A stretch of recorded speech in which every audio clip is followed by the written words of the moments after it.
ہم سب نے مر کے اللہ کو جواب دینا ہے، اور اللہ نے فرمایا ہے کہ ان السمع والبصر والفؤاد، اور انسان جو کچھ کے سنتا ہے، بولتا ہے، اور جو کچھ اس کے دل میں ہے، کل اولئک کان عنہ مسئولا، اللہ کے ہاں اسے اس کا جواب دینا پڑے گا۔ تو ایک تو یہ ایسی چیز ہے کہ ہم سب کو ہی سوچنا چاہیے کہ کسی کے بارے میں رائے دیتے ہوئے ہم اللہ کے ہاں مسئول ہیں، اللہ کے ہاں پوچھا جائے گا۔ دوسرے، کسی بھی شخصیت سے کتنی نفرت ہو، کتنی محبت ہو، ہمیں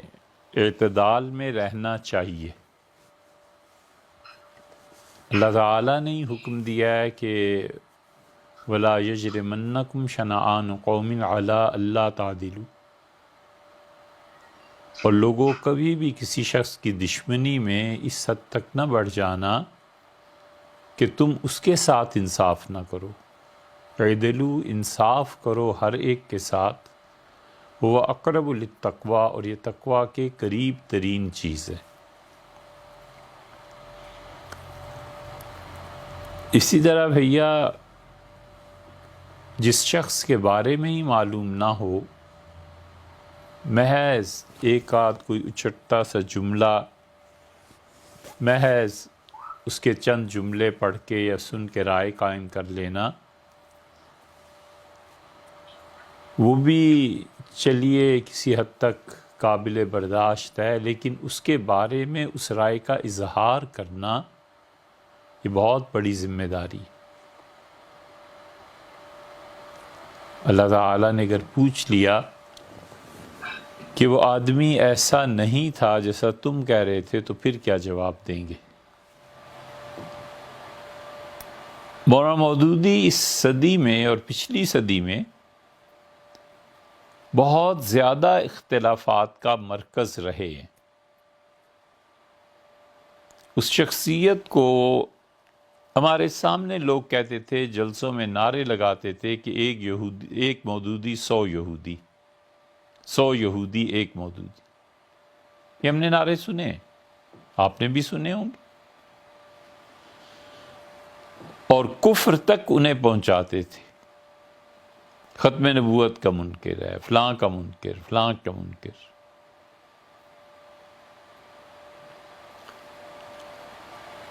ایک جلسے میں ہمارے ہی ایک استاد تھے،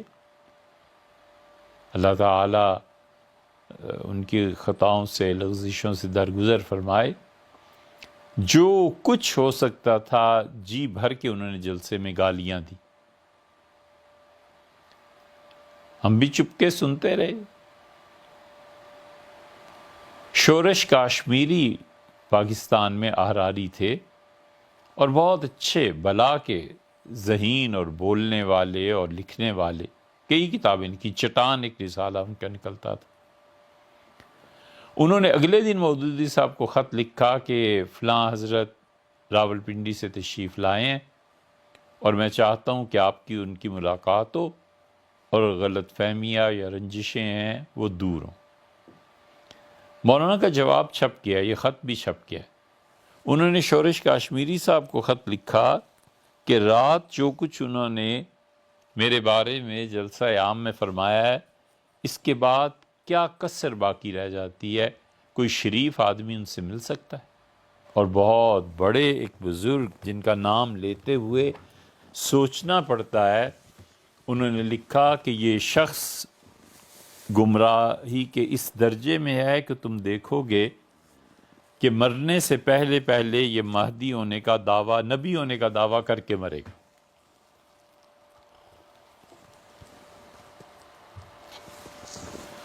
مولانا نے اس کا جواب لکھا، اس کا جواب ہم جیسے گناہگاروں کو بالکل مات کر دیتا ہے۔ لوگوں کے پاس نیکیاں ہوں گی، اعمال ہوں گے، ماں باپ کی دعائیں ہوں گی، توسل ہوگا، مشائخ کے لڑی میں ہوں گے، لیکن ہم جیسے گناہ گار جن کے پاس خدا کی رحمت کے علاوہ کوئی سہارا نہیں ہے، ہمیں بھی بڑا ڈر لگا اس جواب سے۔ مولانا نے لکھا ان کو جواب میں کسی اور کو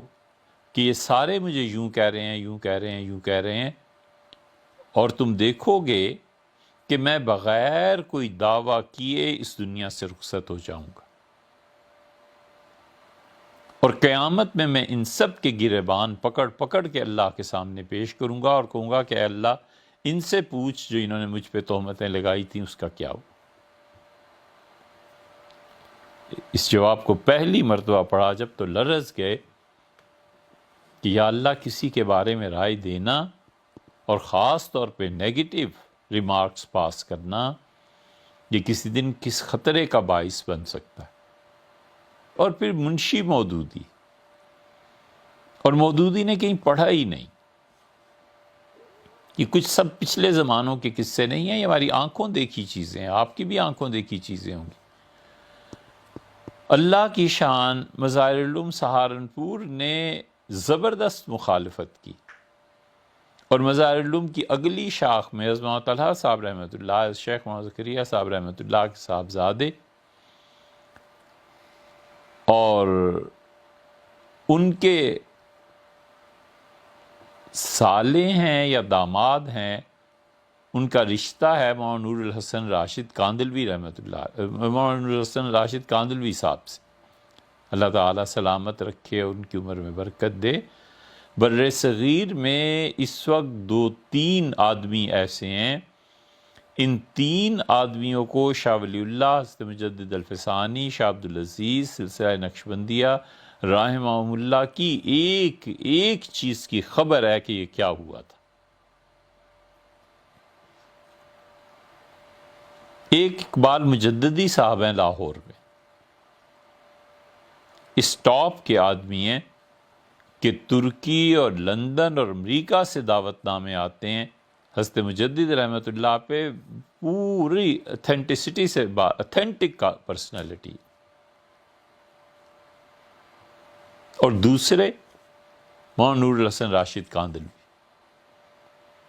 پچھلے 200-300 سال میں امت میں کیا ہوا ہے، کوئی چیز آپ چھیڑ کے دیکھیے پھر پتہ چلتا ہے کہ مولانا کے ریمارکس کیا ہیں اور کتنی دور کی کوڑیاں وہ لاتے ہیں۔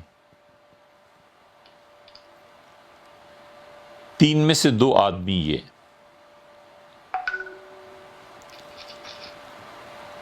ہم نے انہیں لکھا کہ ہمیں یہ کتابیں چاہیے، انہوں نے فوٹو کاپی بھجوائی، پھر انڈیا جب جانا ہوا تو ہم کاندلہ حاضر ہوئے تو انہوں نے ایک مرتب نقشہ دیا۔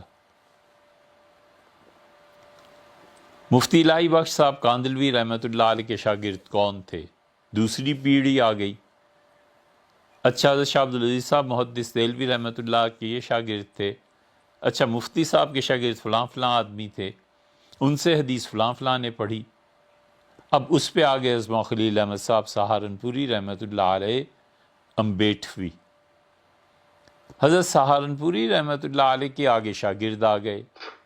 ان کے شاگردوں میں پھر انہوں نے لکھ دیا مولانا سید ابو الاعلیٰ مودودی، حدیث انہوں نے ان سے پڑھی تھی۔ ہم نے ان سے کہا کہ حضرت وہ تو منشی مودودی تھے، وہ تو پڑھے لکھے ہی نہیں تھے، یہ کیا؟ انہوں نے کہا بھیا یہ تمہارے ملک کے قصے ہیں یا ان کے قصے ہیں جن لوگوں کو جہالت نے گھیرا ہوا ہے، اصل حقیقت ہم نے یہ لکھ دی۔ اب یہ جو کہہ رہے تھے جن سے ہم نے بچپن میں بھی سنا تھا، یہ ہمارے بڑے تھے، جب پاکستان لے کے وہ نقشہ آئے، اسے فریم کرایا ہوا ہے، رکھا ہوا ہے، تو کئی ایک ان کی اولادیں جب آئیں تو ہم نے کہا آپ کے بڑے تو یہی ہمیں کہتے رہے کہ مودودی ایسا تھا، ایسا تھا، ایسا تھا، یہ کیا چیز ہے؟ وہ تو حضرت سہارنپوری رحمۃ اللہ علیہ کے بیک واسطہ شاگرد ہیں، حدیث انہوں نے وہاں پڑھی ہے، فلسفہ انہوں نے وہاں پڑھا ہے، اور آپ یہ کہتے رہے۔ اس کے بعد دوبارہ وہ کبھی ملے نہیں ہم سے، لیکن ہم نے ان سے پھر بھی یہی کہا کہ آپ اس کی تشریح کریں، آپ اسے لکھیں کہ والد صاحب نے جو کچھ کہا تھا ٹھیک نہیں تھا، اب حقیقت کھلی۔ اس سے بھیا ہمیں اپنی ایک حیثیت کا ذرا سا احساس اس اعتبار سے بھی رہتا ہے کہ اب شاید سننے والے سینکڑوں ہو گئے ہوں گے، ہم کوئی بھی غلط بات کہہ دیں اور اللہ ہم سے پوچھے کہ تم لوگوں کو، تمہیں 2 کے آدمی کو یہ اگر مل گئی تھی چیز تو تم نے کتنا غلط استعمال کیا، میں خدا کو کیا جواب دوں گا؟